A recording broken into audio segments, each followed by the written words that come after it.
Welcome back to the Pursuit of Yappiness podcast. You made it. Yeah. My name is Daytona. And I'm Michaela. And this is the podcast where we yap. And you listen. Yes. And it's episode 10. Wow. We did it. I'm not sure if I thought we'd make it this far. I know. It's kind of crazy, honestly. 10 episodes. Look at that.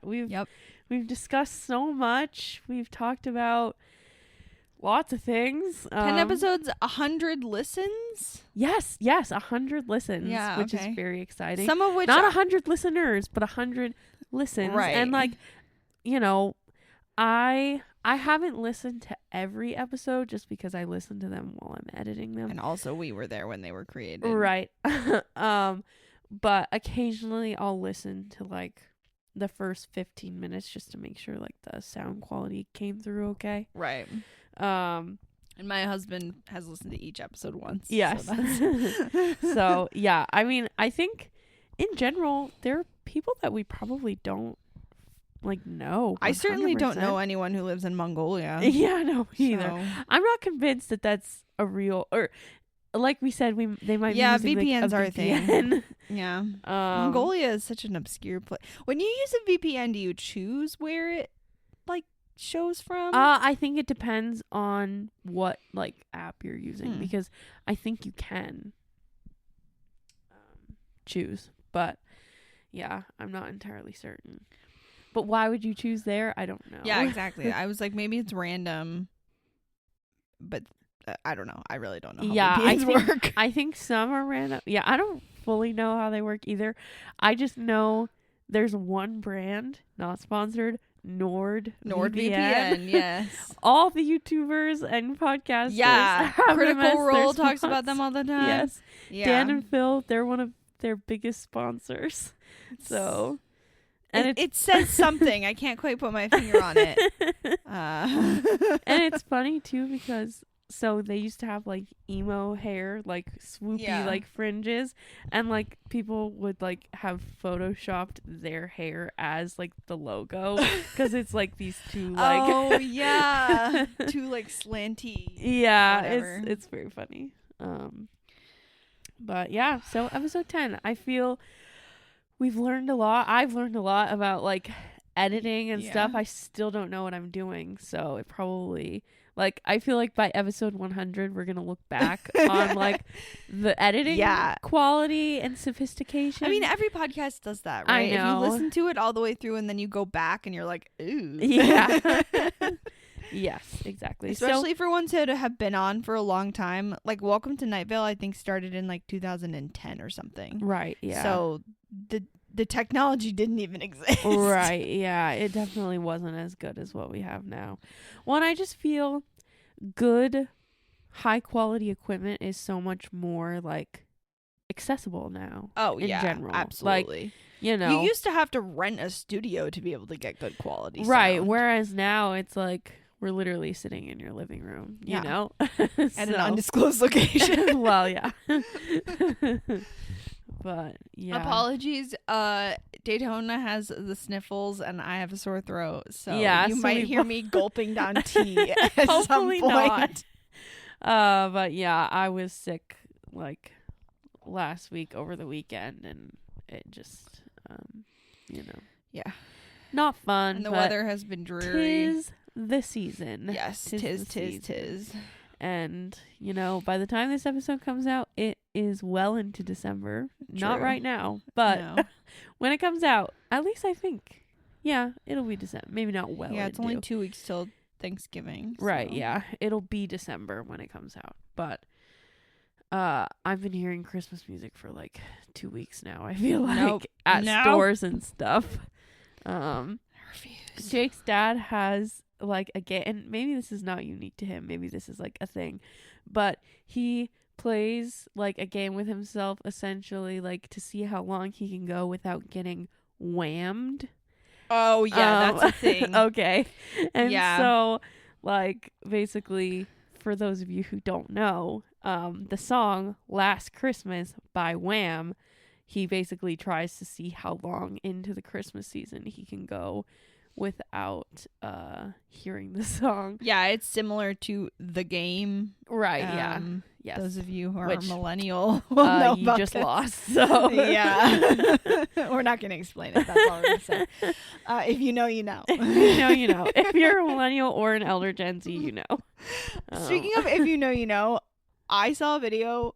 You know those influencers that like thrift for influencing? Yes. Like they go to thrift stores and like film which I always imagine how silly they must look like walking down the aisles like filming. But anyway. Influencers in the wild.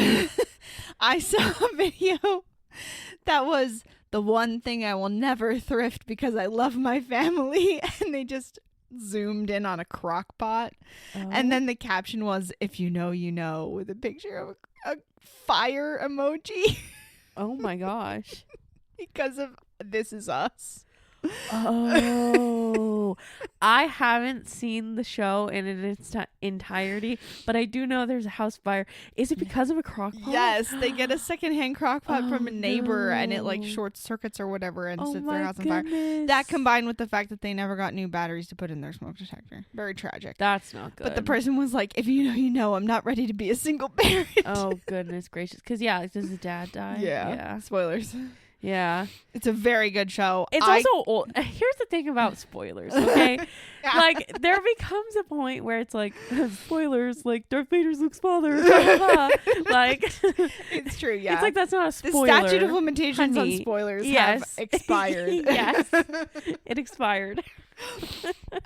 But yeah, This Is Us is a very good show. I cried more during that show than I've cried watching any other media combined in the whole of my life. Okay. It was tragic. I started to watch it while pregnant with, I can't remember if it was baby number 1 or baby number 2, but I started watching it. I got like 3 episodes in and I was like, nope. Yep. The very first thing that happens is that they lose a baby. Yeah, I literally bawled my eyes out. Granted, I was not pregnant with multiples. Yeah.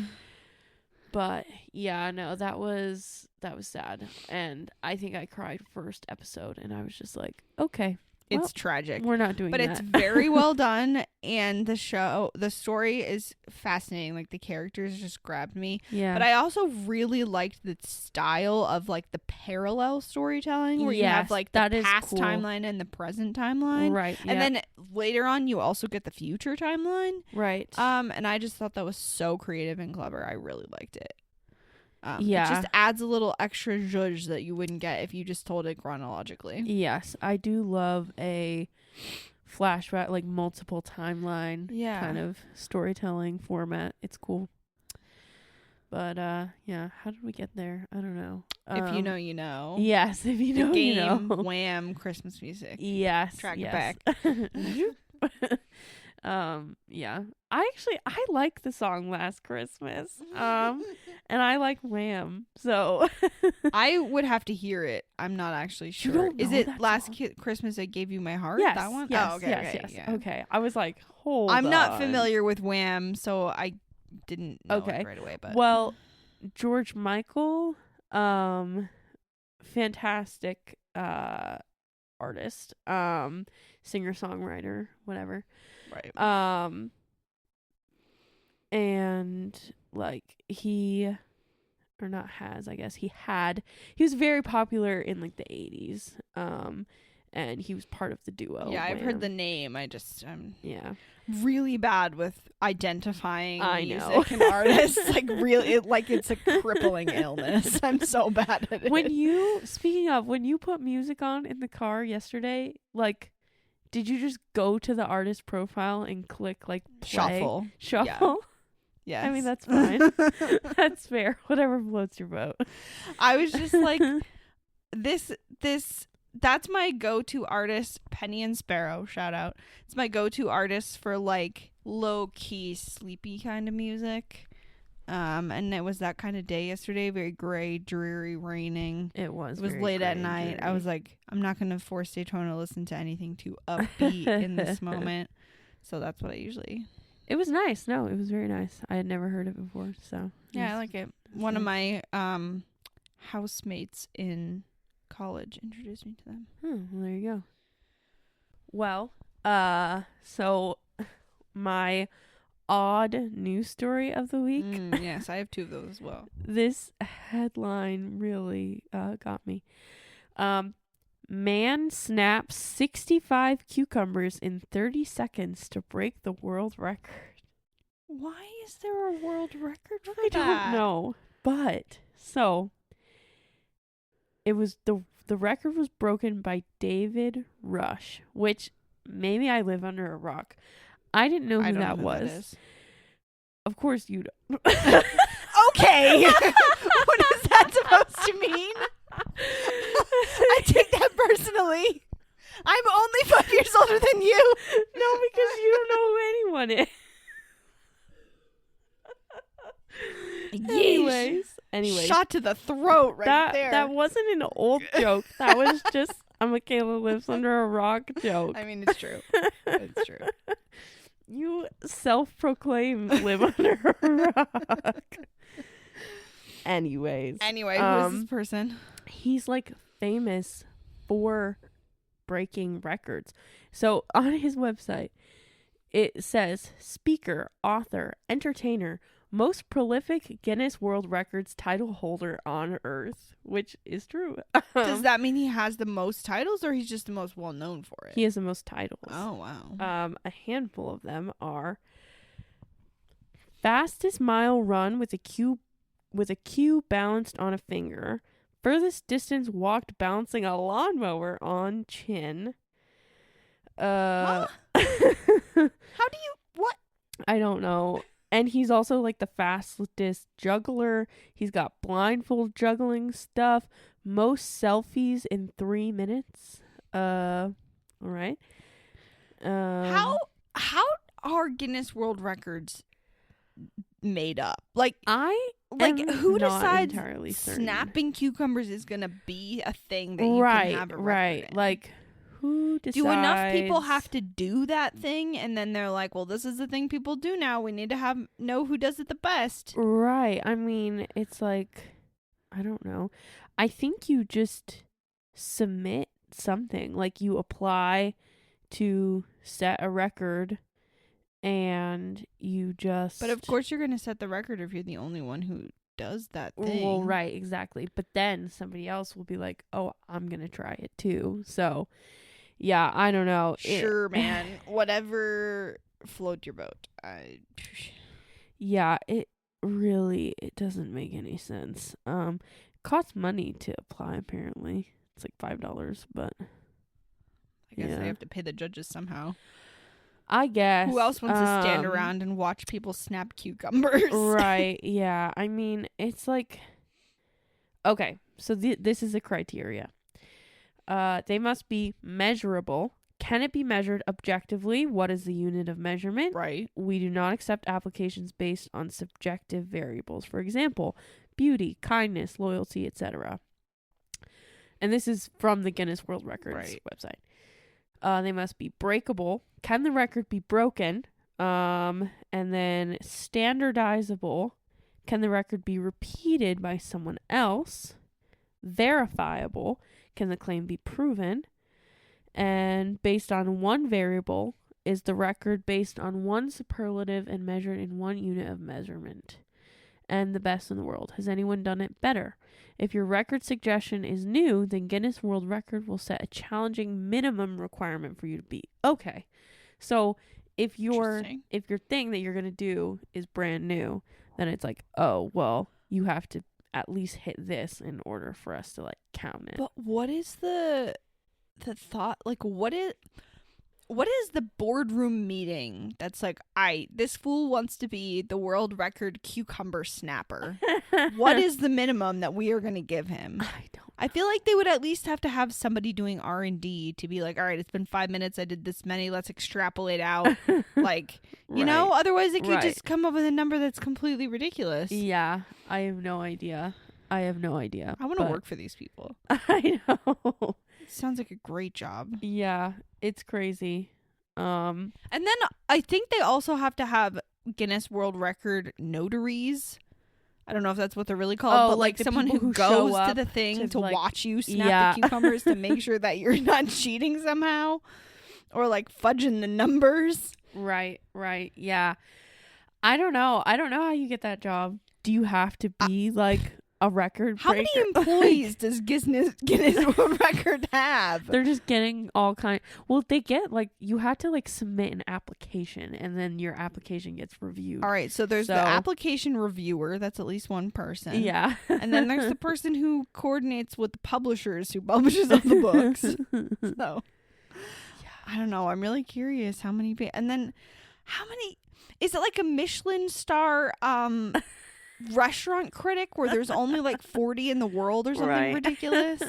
And everybody thinks they're this like elite fleet of people, but it's really just a couple. Yeah. I have so many questions. I know. If you work for Guinness World if you Records, know how Guinness works, email us. Yeah. And we would love to chat with you. Yeah, either if you work for Guinness or you work for the people who collect the teeth. I want to know. I want to know everything about your job. Oh my gosh. Yes. Yappiness@gmail.com, everyone. Yeah. Hit us up. Oh my gosh. Ugh. Wow. You said you had some funny news. Yeah. Well. Speaking of body parts. Oh my. So I found an article about, this is from back in August, but for some reason it popped up. About how they're inventing a new kind of toothpaste that's made with hair. Nope. It's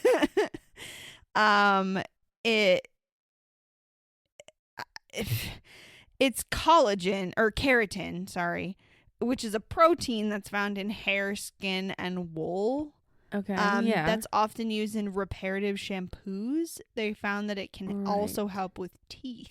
Interesting. Because many tooth problems come from damaged enamel because your enamel doesn't regenerate. Yeah. And once it's gone forever. But toothpaste can help to preserve it, harden it, put a coating on it, whatever. Right. It says when the keratin mixes with the minerals in saliva, it produces a protective coating to mimic the structure and function of natural enamel. All right. Well. And it said that they can make it into like a toothpaste or a gel, and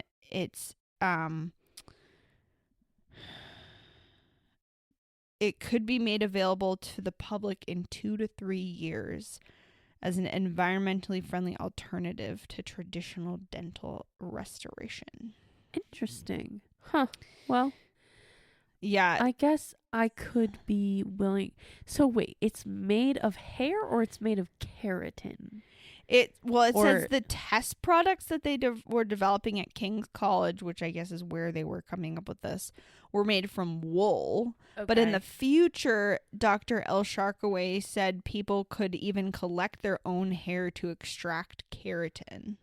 Weird. It would be like a more environmentally friendly way to get it. I know. Interesting. It's crazy. Interesting. That's wild. I know. I thought it was mildly disturbing. A little bit. Yeah. Speaking of mildly disturbing. Oh my gosh. Another article that I saw was a European zoo stirred up intrigue and controversy after a social media post asking for surplus pets to be donated to feed captive animals. What? So basically, apparently this is a very common practice in Europe. The Aalborg Zoo in Denmark asked people to donate unwanted pets that could be, quote, gently euthanized and fed to predators in captivity. So they were thinking chickens, rabbits, guinea pigs, stuff like that. Because when you have an animal like a tiger in a zoo, they don't always get all the nutrients that they need, because in the wild they would kill something and eat its organs first in order to get like I don't know, the nutrients iron that they need and stuff. Yeah, they need like fur, bones, organs.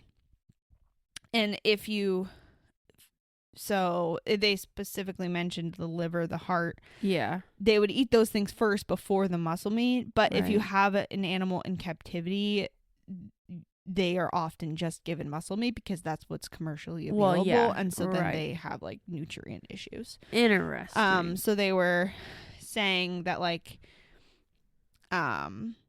it's better to give them whole carcasses so that they can eat the parts that they need to get the nutrients that they need. Right. And so it's a common thing for like in Europe, I guess, for people to donate unwanted animals to zoos. Well, that's still kind of gross and I creepy. know.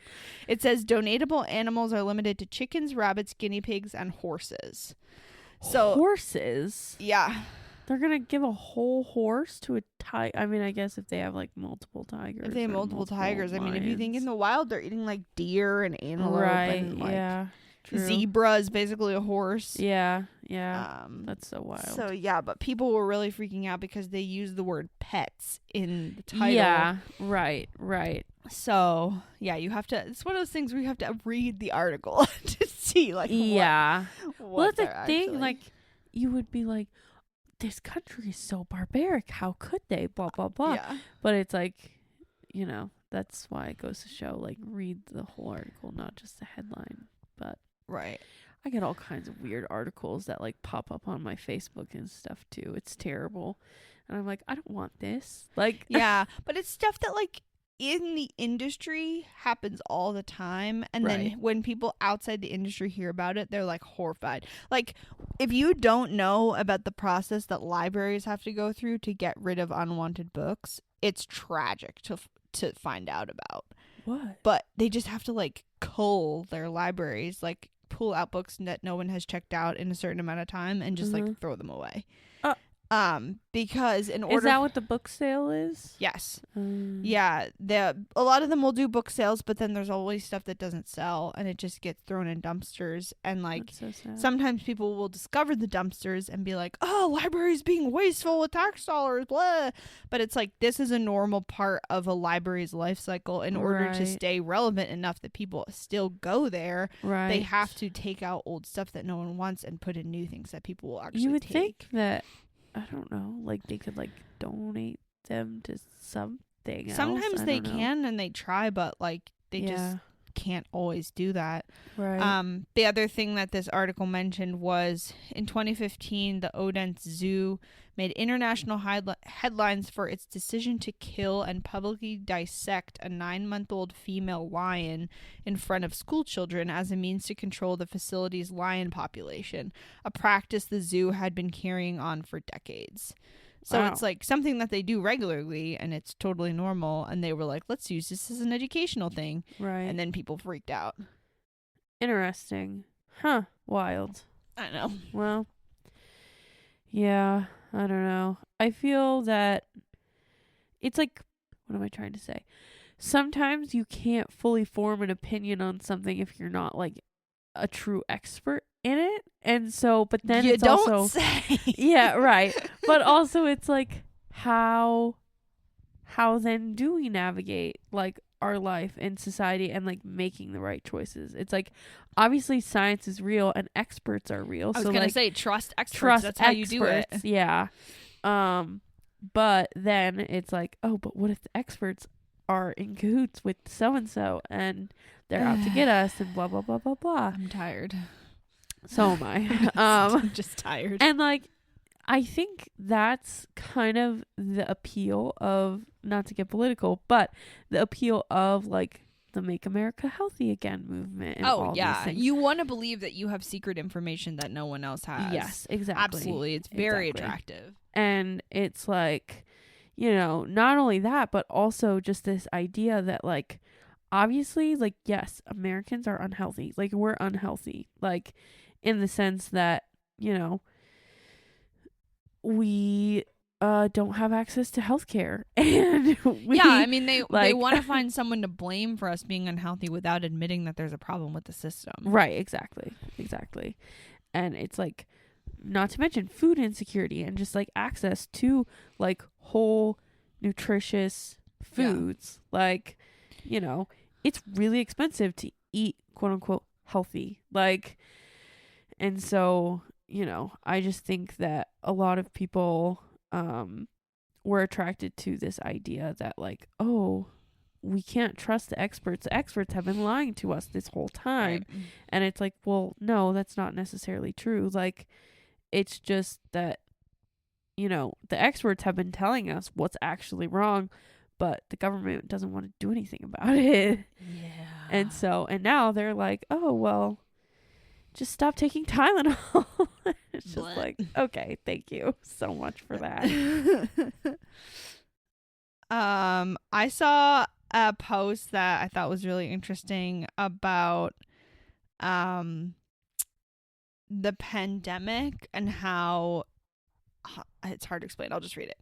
Okay. Justin Jokwa. I still think one of the wildest parts of the whole pandemic was how all the survivalists who spent years of their lives planning to live in a bunker and eat beans for a decade if things got bad couldn't even stand wearing a surgical mask to the grocery store for 20 minutes. For real.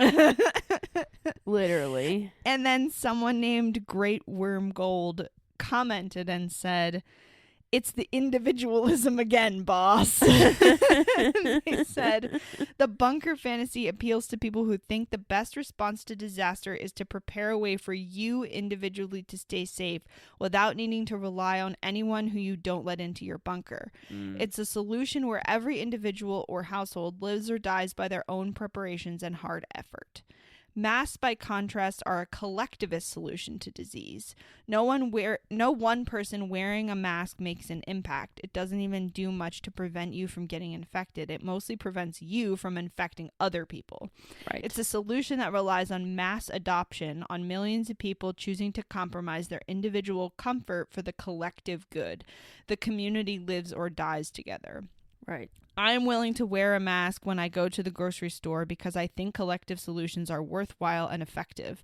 I am not willing to do the bean bunker thing because I think individualist solutions are silly and ineffective. But some people think the opposite. Obviously, they're going to embrace the individualistic plans and reject the collectivist ones." So, good. I thought of it because you were saying, like, looking for someone to blame, talking about how experts are lying to us. And, of course, that's what people said about masks. So that's how I got there. For real. It's like, you know, and again, everybody says, oh, a village until it's time to be a villager. And then nobody wants to. And it's just like, right. I never understood the whole masks thing in the sense of, like, I don't understand why it was such a big deal. Like, it's literally, because if you have an ingrained individualist thinking, then your first knee-jerk reaction is going to be, my rights are being infringed upon. Right. Because I'm being forced to do something I don't want to do. But, like, it wasn't hard. Like, that's it would be one thing if we had to, like, dress up in full hazmat, like, to go outside. Like, that would be a little inconvenient, sure. But, like, wearing a piece of cloth over your freaking face, like, what was the problem? Like, I agree, it's not that People difficult. were actually going a little bit crazy. Like, I don't understand. Like, I think for some people, like for my mom, for example, it was just a symbol of the way that the world was going crazy. And so she wanted to discard that symbol as soon as possible. And anytime someone was trying to force that symbol upon her, she got upset. Yeah, that makes sense. I think that was the same for my mom. My mom just didn't wear one. Like, she would just go into Walmart. Like, they would, like, hold one out for her. They would be like, "Ma'am, would you like a mask?"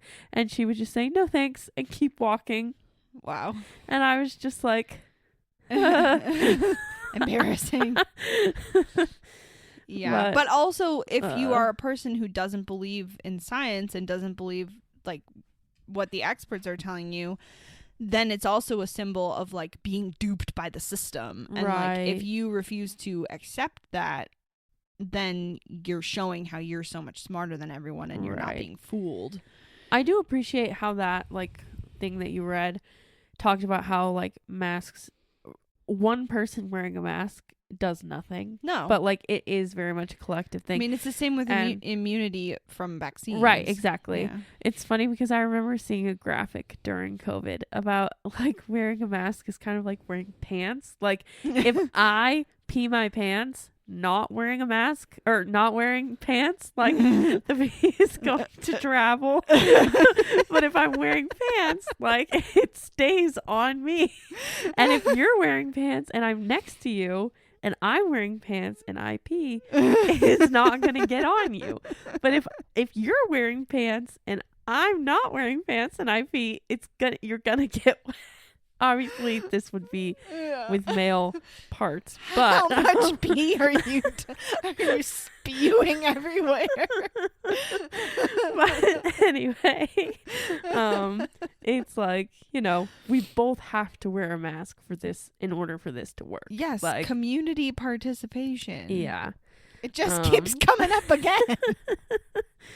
You're going to get tired of hearing about it, folks, but I'm sorry. That's what it's going to be. We have to work together. We have to get through it together. We're all in this together. Yes. High School Musical. Zac Efron We're had it all right. in this together. Speaking of which, we have a lot of speaking of witches today. I mean, I'm very it just worried. keeps naturally segueing, and I don't know what to tell you. Do you want to jump in? Do you have something No, to contribute? Okay. So, I found this video about a courage support hotline. Okay. And it's children who recorded, like you call I've this heard number this, and yes. school kids had like recorded themselves did, like, a giving people project. encouragement. Yes. So I thought we could try to call it and see. Yes, that would be amazing. What that would be they amazing. say. It is 604-801-8120. Welcome to Verizon Wireless. Your call cannot be completed. No. Oh, dang. Oh, wait. I typed it wrong. Oh. Wait. 614-801-8120. Let's try it again. I can't type. 614-801-8120. For calling the East Franklin Elementary School Courage Hotline. If you need the courage to be yourself, please press 1. If you need courage to take a risk, please press 2. If you need courage to face your fears and do hard things, please press 3. Which one should we If pick? you need courage We should to press persevere, 3. please press 4. You can learn from your mistakes, and you are smarter than you think. Keep going and never give up. You got this. Thanks, kiddos. Thank you for calling the East Franklin Courage.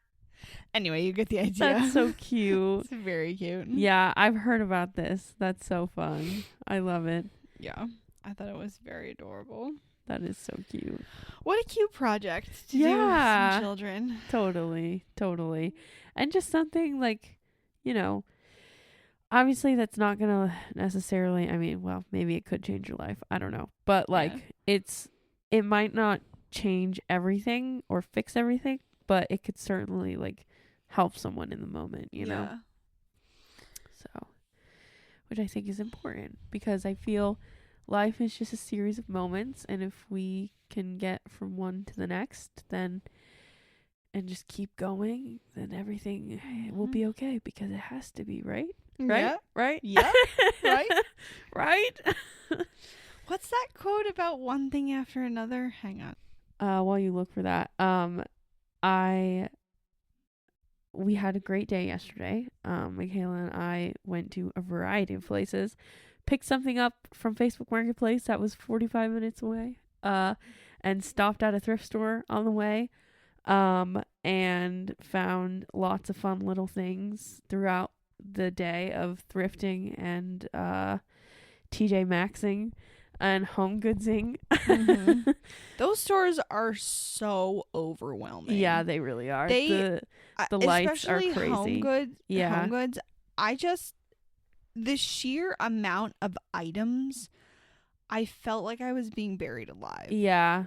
It was too much. You should see the back room. So I worked at Marshall's, and it's the same company. It's the TJX companies. And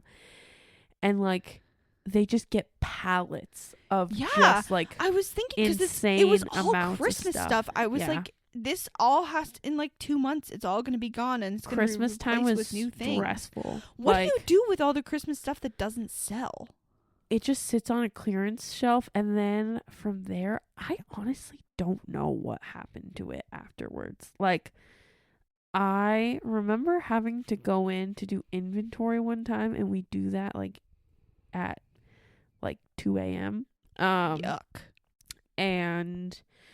But yeah, I don't know. I was just looking around at the sheer amount of stuff, and I was like, there's no way that every item is going to be purchased before Christmas is over. That's why whenever I go into any of those stores, TJ Maxx, Marshalls, whatever, like, it's just the sheer volume of stuff. And I'm like, this is late stage capitalism, like overconsumption. Like, it's like sinful, like, dare I say. Yeah, like, it feels wrong. It like, feels gross. wrong. It feels wrong.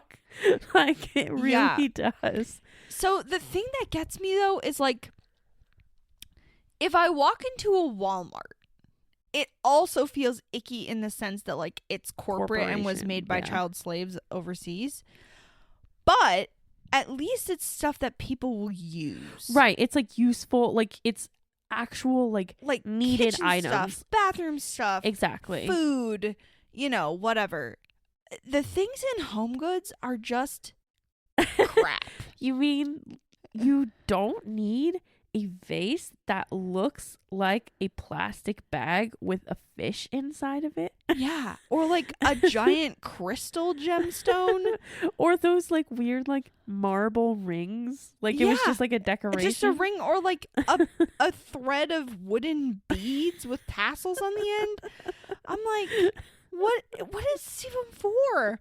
Yeah. I don't. Rich people shit. That's just all it is. Literally, you have to be so wealthy to be able to have somewhere to put this items that just don't do anything. Yeah, no, they truly. collect dust. It's crazy. It's crazy, those stores. But thrifting, I feel good about, because it's like, haha, you're coming home with me. Like, also, it's already been used, so exactly. It's not like it's been well loved, and it's now usually some kind of ours. small business that like the profits are going to something good, like either a charity or family, right? Like that one, the one thrift store that we stopped at, that I don't even remember what it was called, but it was just a funky little like independently owned thrift store.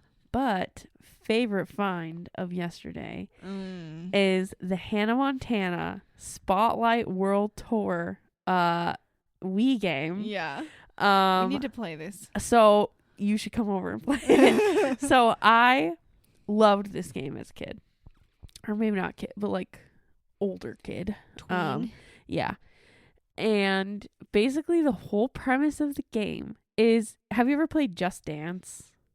The like DDR type game? No, it's a Wii game. It's like there's like dance moves that you do, like, and it catches it with like the motion sensor or whatever. Well, it's like that but worse. Okay. And so the whole premise of, you do a concert in some city, whether it be Rio or Paris or New York, whatever. You do a concert, and then if you do good, if you get 5 stars, it gives you like shopping bags. And so then like that's like the currency in the game. Okay. It's fans and shopping bags. And the more fans and the more shopping bags you get and the more famous you get, like you can go shopping and like you just like buy everything that you can buy. Wow. So yeah, it's just dancing and performing and then shopping. That's the whole game. Sounds like a dream come true. It's so fun. But yeah, I played it today and I was just like, wow, this is everything I remembered it to be. But yeah, no, so it's fun, and got some clothes and got, what else did we get? I got mostly stuff for like doing sewing projects. Yeah, yes. But you got a teapot? I got a teapot. It was a whole tea set. Yeah. I washed it, and the teapot does have the little like steeping Oh, basket good. thingy inside. So yes, we can make loose leaf We tea. bougie now. I know. I'm like, we are gonna go all out. Okay, so I've been dreaming about getting. I mean, I love a good tea party. Yeah. But I've been dreaming about getting like a nice tea set for myself ever since I watched Bridgerton for the first time. We'll take our tea to the drawing room. So I remember I was pregnant with baby number 2, and Jake and I were watching Bridgerton and we're like obsessed with it. And so we were like, we need to like have tea. And so the plan was that we were going to go to like the thrift store and like find a tea set and do a whole thing and have like tea together before she was born. It never happened. So now I'm like, okay, we need to live these dreams. Like we need to have maybe one of our Wednesday night get-togethers will do tea and like sandwiches and like pastries and stuff. I'm telling you, I have a mean cream cheese and cucumber sandwich recipe. I love the cucumber sandwiches. They're so good. We can post it for the people. It is amazing. Good. We can do that. We can do I like sometimes just make chicken it for salad. lunch. Oh, as you should. It's so good. I mean, not a whole lot of nutritional I mean, cucumbers. It's a vegetable. I sometimes but put it's just tomato in it okay. for like more veggie, and then if I'm feeling ambitious, I sometimes also put salami in. Oh, not necessary, ooh, but that's a good idea. Mm-hmm. Salami with it. Do you put dill in it? Mm-hmm. Yeah, as you should. As you should. The only way. The only way. Oh, yum! I'm hungry now. We need to do this. Only Wednesday night this week we're making that dumpling soup. Oh yeah, bake the stuff. viral dumpling bake. I've been seeing it everywhere. It's the new feta pasta. Yeah. So we'll let you know Making if a it's curry good or with not. Put dumplings in it, and I'm glad that we're doing it with the ramen because otherwise. Do you think we could just put the ramen in the bowl with the liquid? I honestly thought of that. I don't know. It might turn into mush in the oven. Yeah, I feel like maybe we just cook it separate, boil and it separately, and then mix it in. Yeah. Anyway, these people don't need to know our full dinner plan for tomorrow. We'll let you know how it turns out. Yeah. But yeah, I think thrifting is so fun. I just love the thrill of the chase. Oh you yeah, know? it's the foraging instinct. Yeah, for sure. treasure hunting, finding something unique and fun. Hunter gatherers. Yeah, exactly. That like you find something unique and fun, and like 40 billion other people don't have that item because it's on the shelves in Walmart. Exactly. And also it's cheap. Well, and you're recycling. Sorta. That skirt I bought was like $9. Yeah, but think about how much it would have been at Target or whatever. I just remember in like 2015 going to the thrift store and like I bought a whole new wardrobe for like $15. Yeah, like it's trendy now. I know. And they know it. So they know that they can raise the prices. I know. It's been gentrified. It has. Especially Savers. Savers has been gentrified. Like crazy. Yeah. But it's unfortunate, but it's still cheaper than it would be. Oh, well, yes. If you went to like a big store. Absolutely. And it's like it might not be cheaper than Amazon, but Amazon or like has Shein or something, but those problems, are exactly. So yeah. It's like I'm gonna do my due diligence to find what I want while thrifting. Yeah. Honestly, at this point in my life, I'm willing to pay up to $5 more to not contribute to late stage capitalism and like recycle. Absolutely. I'm going to do what I can when I can. Always. So, yeah, I'm very excited about the clothes that I bought and it'll be great. I need like a pair of like 1960s like go-go boots to go with that outfit. They seem like they'd be really uncomfortable. I know, like squeaky. But I want a pair anyway. I think you could probably wear your platform Doc Martens. It's true. That would I be fine. could. Yeah, I'm gonna be on Facebook Marketplace just like scouring. because this is Foraging. what, yeah, exactly. Hunter gatherer. Like we're just gathering. That's Yeah. all we're doing. Yeah. Going into the little woods of the thrift store and pocketing berries. Exactly. It's awakening those like primal instincts. Oh my gosh. But yeah. And you got a plate. I did. Which it had really pretty flowers. It is a really pretty plate. It was very lovely. It was very like, lovely. $1, please. Yeah. Yeah. Well, that's the thing too about like the mom and pop thrift shops. Yes. Is like they're so much cheaper. And so we appreciate it. We got off on a tangent. I did find the quote. Oh, amazing. It's from the Cincinnati Enquirer, apparently. Oh. The saying, life is just one damn thing after another, is a gross overstatement. The damn things overlap. It's true. It's true. It's everything always happens all at once, right? Yep. Like when it rains, it pours. That's so true. Yep. That's so funny. I love that. That's great. So I have a song. Oh, yes. And I have a funny video about how the children speak. Okay. Which one would you like first? I'll do the funny video. All right. So I found a Facebook reel that goes through all of the possible origins for the phrase 6'7". Oh, geez. My sister's going to love this. Thought it was very funny. Shout out to Talia, friend of the pod and sister of mine. She said that we sound old when we talk. She was like, ugh, you're such millennials. I was like, okay, girl. Yeah. Sorry, can't help it. I am who I am. So this was posted by the Los Angeles Public Library. Okay. And it was relevant when they posted it because 6'7" had just made its way into the Webster Dictionary. Right, yeah. Oh, hang on, I gotta get this sound to work. Hi, I have a question. My nephews keep going on about 6'7". What does that even mean? I'm not too familiar with that topic, but from what I understand, December 2024, Philly rapper Skrilla came out with the song Doot Doot, where he sings 6'7", which some speculate is a reference to the police code 1067 to investigate a death, though police codes vary by agency.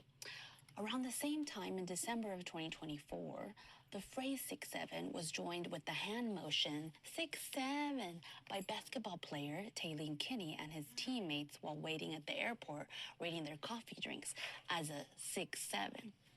Since then, it's also been used in basketball highlight reels for 6'7" tall Hornets player LaMelo Ball.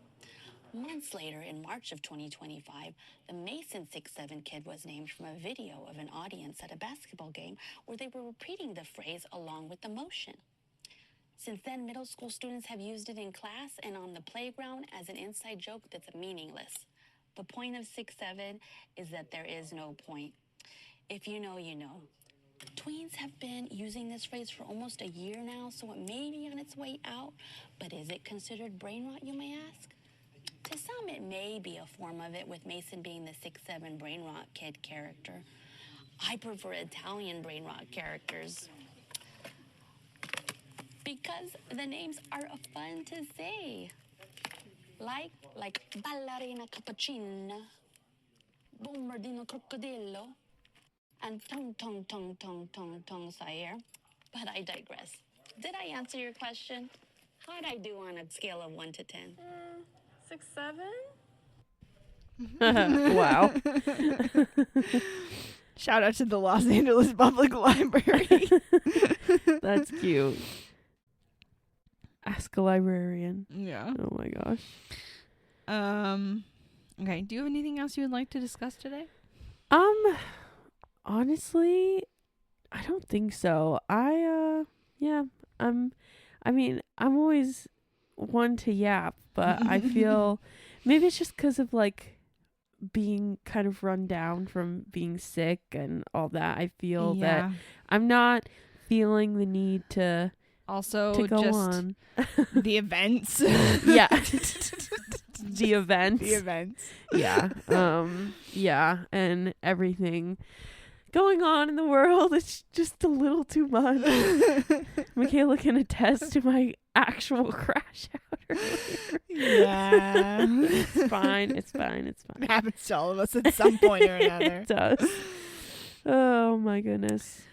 Okay. So, sorry. Okay, so the last thing I have is a song. Yes. It is posted by Jen Hamilton, your girl. Oh. She didn't write it, but someone sent it to her. Okay. Yeah. And so she played Is that the it. nurse? Yes. Yes. The nurse with the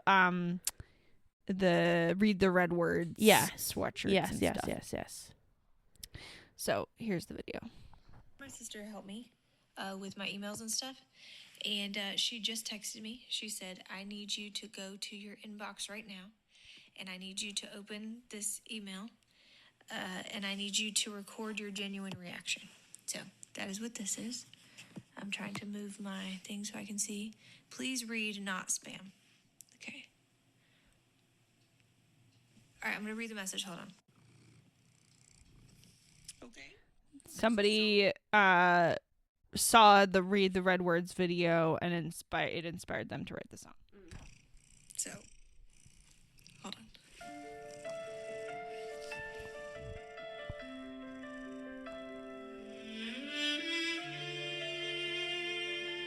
This song is so freaking good. I was like tearing up. Hold my hands and my feet, that it is I myself. Handle me and see, for a spirit hath not flesh and bones as you see me have. I bled for love, not for your war cries. I rose for mercy, not for your flags. You said it's in my name, but I never said that.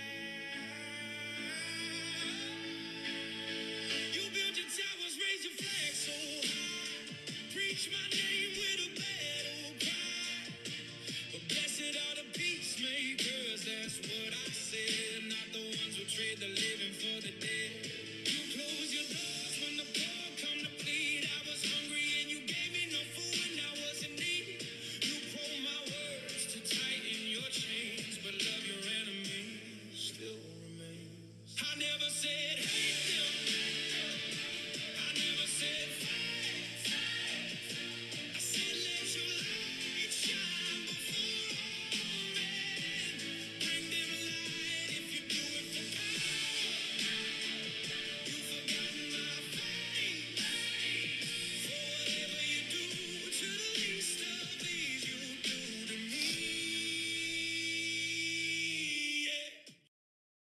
Wow. Yeah, I like that song so much. It was so good. Yeah. She said she's waiting for an email back to find out more about who it is because they like didn't really tell her anything about themselves in the Oh, email, yeah. I guess.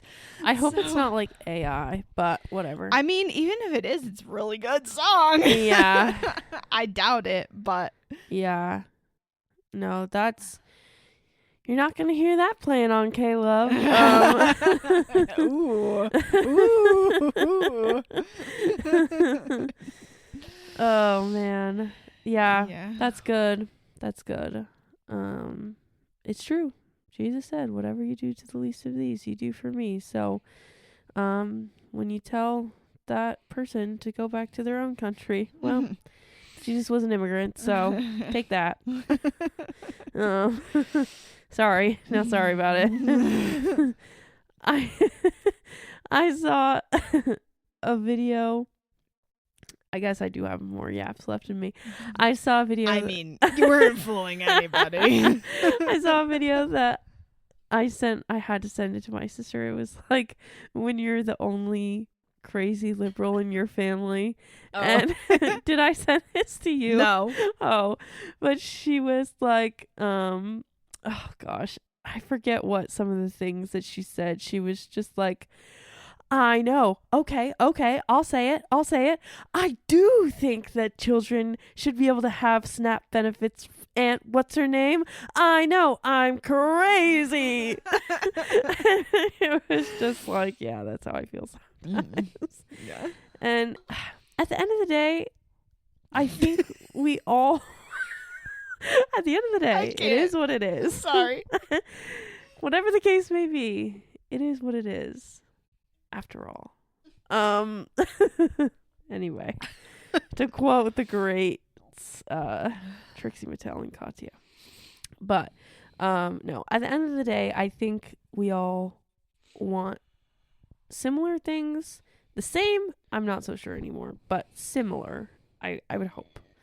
I mean, we all want the same things in terms of security, prosperity, wealth, life, liberty, and the pursuit of happiness. Exactly. Or the pursuit of happiness. We just disagree on how to get there. Yeah. And how many people we should be allowed to step on the way there. Yeah. Or like, who deserves those things? Right, yeah. Like, and so it's, yeah. Yep. But anyway. And that's the thing too. I feel when we started this podcast, obviously it was like not trying to make anyone feel depressed. We're just having we're just having a laugh. We're not trying to take it too seriously, but at the same time, we're at such a time in history where it's like, it's not just politics anymore, you know? No. It's like, it's just, you can't just go about life and not talk about what's happening because it's quite literally affecting every aspect of our daily lives. Yeah. So you would have to live even farther under a rock than I do in order to never mention a sad topic. Yeah. So, you know, obviously, maybe we're a little never mind. Anyways, do you have a poem? I do. Do you have one? No. Okay. Well, I have two then. Perfect. This one I saved because it was reminding me, because we talked last episode about SNAP benefits being paused and how a lot of people were suffering. Right. Thankfully, hopefully they will be back soon. Yeah. It is called Urgent Message to a Friend in Pain by Joseph Fasano. I have to tell you a little thing about living, a little thing I've carried in the dark. Remember when you saw the stars of childhood, when you knelt alone and thought that they were there for you, lanterns something owned to show your beauty? They are. I don't know. It just made me think that there are little things all around us that are that make the rest of it worth it, I guess. Yeah. Whether it be having a yap with a friend or eating a cookie off of a pretty flower plate. Yes. You know? That's the other thing about thrifting is like, do I need this stupid flower plate? No, but it's pretty and it makes me happy and times are dark. Yes. You know? We do what we can. Yeah. Life is too short to not have cute plates. It's true. Okay, and my second poem is also sort of on topic, by Orpheus Lament. It was posted by them, but it's by Mary Oliver from At the River Clarion. If God exists, he isn't just churches and mathematics. He's the forest, he's the desert, he's the ice caps that are dying. He's the ghetto and the Museum of Fine Arts. He's Van Gogh and Allen Ginsberg and Robert Motherwell. He's the many desperate hands cleaning and preparing their weapons. He's every one of us, potentially. The leaf of grass, the genius, the politician, the poet. And if this is true, isn't it something very important? Love that. That's great. Yeah, it's true. I will admit I don't know a lot about Jewish culture, but I think there's a thing in Jewish culture where there's the story about how there was the angel who was like in disguise and the person didn't know that it was an angel, but they were still hospitable towards them. Oh, yeah. And like invited them in and gave them food and whatever. And then they were revealed to be an angel, and then the person was rewarded. Right. Because they did that. And so there's a thing in Jewish culture where like you know, basically assume everyone that you meet is an angel in disguise and treat them well. Right. And I feel like that story is in the Bible, or it is in the Bible. It is. Oh, okay. But it's in the Old Testament. It's in like the Torah part of the Bible. Yeah. That makes sense. Okay. Hang on, I'm gonna find it actually now. And then I think there was a second story where, or I think it is the same story, I want to say, where, isn't it part of Sodom and Gomorrah? And like there were people outside being like, let us come in to see the strangers, basically, and they wanted to like attack them. Am I thinking of the correct story? Yeah, or am I mixing two stories? Hang on, we're gonna find out. Yeah, Genesis 19. The two angels came to Sodom in the evening, and Lot was sitting in the gate of Sodom. When Lot saw them, he rose to meet them and bowed himself with his face to the earth and said, "My lords, please turn aside to your servant's house and spend the night and wash your feet. Then you may rise up early and go on your way." Blah, blah, blah, blah. He made them a feast and baked unleavened bread, and they ate. Before they lay down, the men of the city, the men of Sodom, both young and old, all the people to the last man, surrounded the house. They called to Lot, "Where are the men who came to you tonight? Bring them out to us that we may know them." Right. They wanted to assault them. Yes. And he says, "Please don't do that." Blah, blah, blah. And then basically because he protects the strangers from the mob, the Lord rescues him and his family from the destruction of Sodom and Gomorrah. I swear there's also another story, though. There probably is. Or, I mean, I don't know. Maybe. Yeah, there's a verse in Hebrews that says, "Don't forget to show hospitality to strangers because you don't know when you're..." Well, yeah. I mean, yes. Oh, Genesis 18 is the story where Abraham and Sarah welcome three strangers who turn out to be God's messengers / angels. And I think the verse in Hebrews is calling back to that story in Genesis. Oh, right. That makes sense. The Bible has many, many, many, many, many, many, many verses about being kind to the stranger and taking care of the sick and the poor and the widow and the needy and the children. But we seem to have forgotten all of those parts. Anyway, on that note, yeah, we'll catch you next time. You can find us on Instagram at yappiness.pod, and you can email us yappiness.pod@gmail.com. So, bye. Bye.